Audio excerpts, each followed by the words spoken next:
शिक्षक भरती 2022 नुकतीच जाहिरात पोर्टलवरती प्रसिद्ध झाली आहे.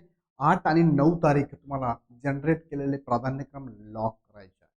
सो लॉक केल्यानंतर एखाद्या विद्यार्थ्याला वाटू शकतं की मला माझे प्राधान्यक्रम बदलायचे आहे, जे जनरेट करून लॉक केलेले आहे. सो किती वेळा तो जनरेट केलेले किंवा लॉक केलेले प्राधान्यक्रम बदलू शकतो या संदर्भात 5 फेब्रुवारीचं जे नोटिफिकेशन आहे त्यामध्ये 17 नंबरचा पॉईंट आहे. तो किती वेळा लॉक केलेले जनरेट केलेले प्राधान्यक्रम बदलू शकतो त्याबद्दल तुम्हाला या व्हिडिओच्या माध्यमातून आपण बघूया.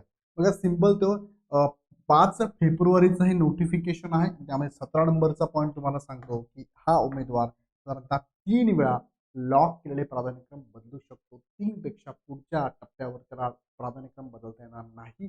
ते तिसऱ्या टप्प्यात जे असते ते फायनल असते. त्यात त्यांनी सांगितलंय उमेदवारांनी प्राधान्यक्रम जनरेट करून लॉक केल्यानंतर त्यांना प्राधान्यक्रमात बदल करावायचा असल्यास पूर्वी जनरेट केलेले प्राधान्यक्रम डिलीट करून पुन्हा विहित मुदतीत प्राधान्यक्रम पुन्हा जनरेट करून लॉक करता येतील. सदर सुविधेचा वापर विहित मुदतीत उमेदवार जास्तीत जास्त 3 वेळा करू शकतील.